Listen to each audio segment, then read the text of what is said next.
Hello everybody. So tonight, in just a few hours, Australia are going to take on New Zealand in the 2020 Cricket World Cup final, I should say. And as we're heading into that, I had one thought that I hope I'm wrong about, but I fear I may be right about, which is that the toss of the coin could decide the match. Now, this is a problem that cricket has had for a while now, in fact in a lot of ways since it began, in that when you toss the coin at the start of the match and the two captains call heads or tails, and whichever team wins that toss often wins the match. And in fact they look through all their statistics and there's a big majority across all different types of cricket that says that the winner of the toss wins the match more often than not. Of course, playing at home, there's statistics on that too, and depending on where you're playing, that has a big advantage as well. And in fact, sometimes it's often been said that the team that plays at home should automatically lose the toss every time, and they shouldn't have a toss. It should just be whoever is away gets to decide if they bat first or second. And of course, then you get into pitch tampering, where they make sure that the ground is suited to their home team, and umpires that bias in favour of the home side, and all sorts of things like that, which are all different kinds of cheating. But the toss is not cheating, and yet it's something that unfortunately plays far too big a role in matches. And we've seen throughout this World Cup that, with a few exceptions, the team who won the toss fielded first and won. And the only real times when that didn't happen was when there was an enormous margin between the two teams. And then if the team that was the better team batted first, they still won anyway. But this is very worrying. And I think in the two semi-finals in particular, where we had the two best sides in the competition both lost to two sides that were nowhere near as good, after both of the better sides lost the toss and were forced to bat first.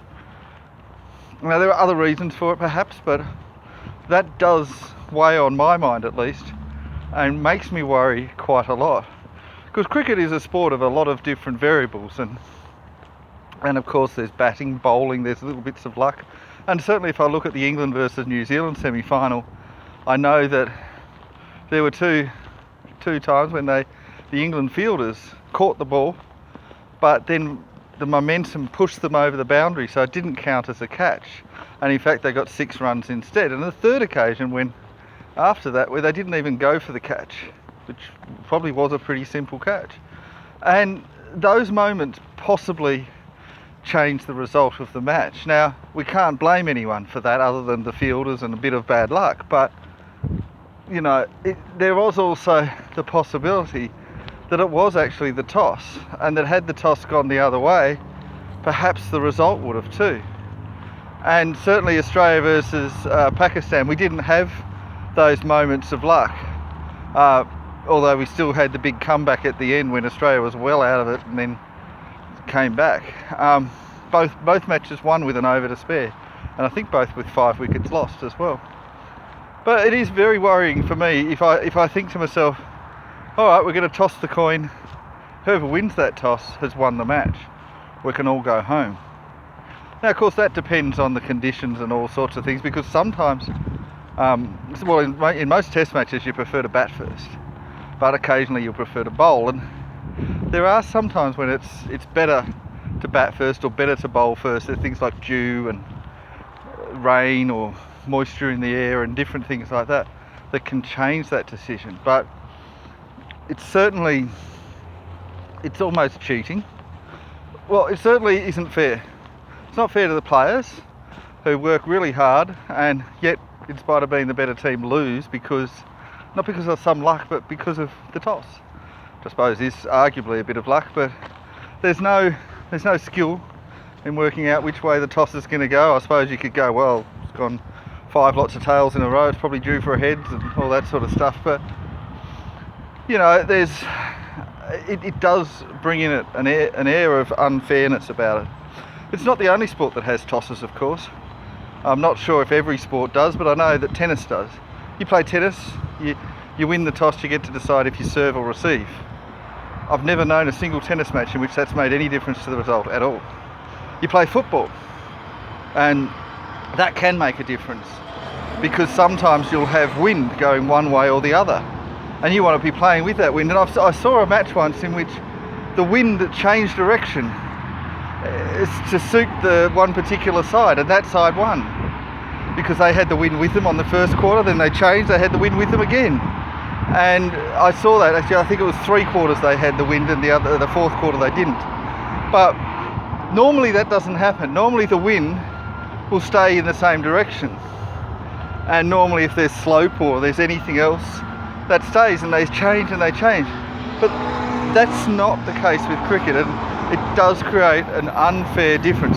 We don't record who won the toss in tennis or football or any other sport that I'm aware of, because it doesn't really make a big difference. In fact, I think if you were looking at the statistics, you'd be struggling to find any difference. And yet in cricket it can make an enormous difference. Now, I haven't completely kept track of it, but I believe that in this World Cup, the team that's won the toss has won around 80 to 85% of the matches. I'm not sure of the exact number, but it's around that number. And there was one statistic that said that on a particular ground, the one that they're playing the final on, the team that's won the toss has won all of the matches in this World Cup. And so that creates certainly that feeling that if they win the toss, whoever wins it out of Australia and New Zealand will win the match. And that's really quite unfair. So I don't know how I can do a preview other than to say, or a prediction, other than to say whoever wins the toss will probably win the match. And I hate that idea. To me, that's a bad result. It's a bad ground. It's a bad position to be in. That toss should make as little difference as possible to the outcome, and yet it seemingly is making an enormous difference. Much as I complain about home ground advantage, this is a neutral venue. And you know, home ground advantage, you can argue that's countered by playing an away match the other side.